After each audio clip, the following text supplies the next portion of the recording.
If you've ever found yourself really frustrated with your exports out of DaVinci Resolve on a Mac computer, specifically noticing that your footage looks really washed out and kind of lifeless when you open it in QuickTime Player or Final Cut Pro, or even after uploading to YouTube, then this video is for you. And ultimately, this is a very widely known and frustrating gamma shift issue that so many filmmakers have encountered over the years.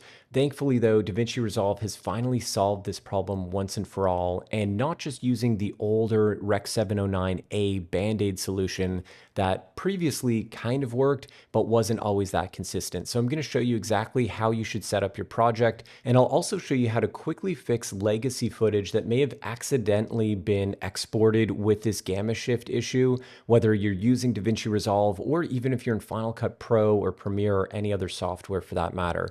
So let's take a look here first at this footage. This is exactly what we want the footage to look like. This was shot on an Arri Alexa, and it has a perfect amount of contrast, saturation. This is ultimately where we want to be as a starting point. So I'm going to go here into the preferences in DaVinci Resolve, and I'm actually going to uncheck this setting, which is ultimately what we want checked and what we're going to make sure is always checked moving forward on our projects on Macs. But I'm going to uncheck this setting and click save, and you're going to see very quickly how that kind of washes out the image and simulates the difference of what you might expect when exporting a video file from Resolve with the wrong settings and then wondering where all the colors and the saturation went.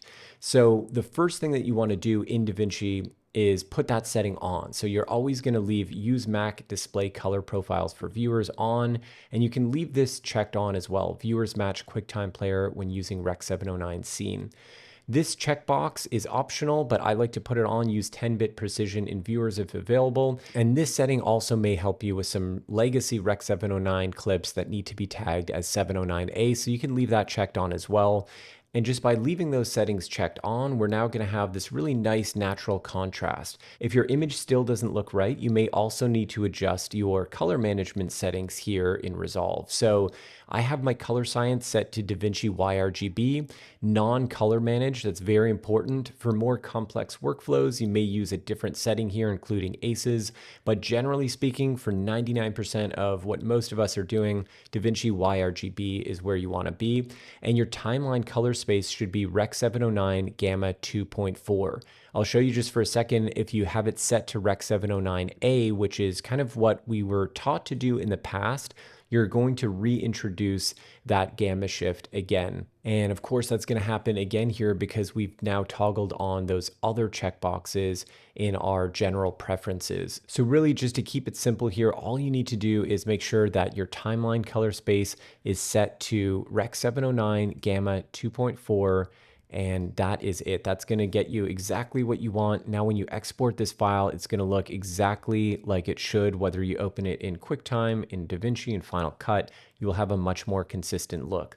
So now let me show you one more thing that I created that I think is going to be helpful for some of you, especially if you're not in the latest version of DaVinci, or maybe you have an older file that you need to correct in Final Cut Pro or Premiere Pro. So let me toggle off this checkbox again. And you can see now we're kind of in this more washed out look that we definitely want to avoid. So what I've done is I've actually created a LUT. I've made it available for free on Cinecolor, and you can grab it by clicking the link in the video description for this video on YouTube.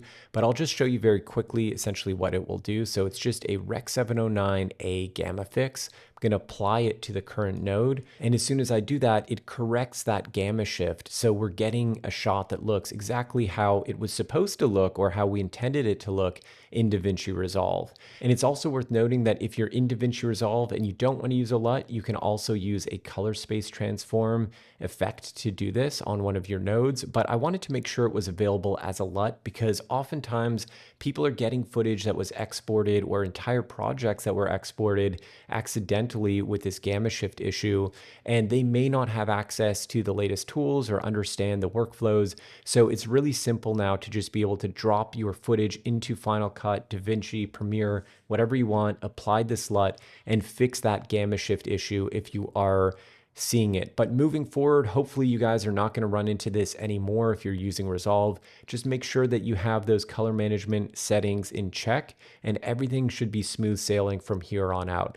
If you guys enjoyed this video, please like and subscribe, leave a comment, and stay tuned for more videos just like this one very soon.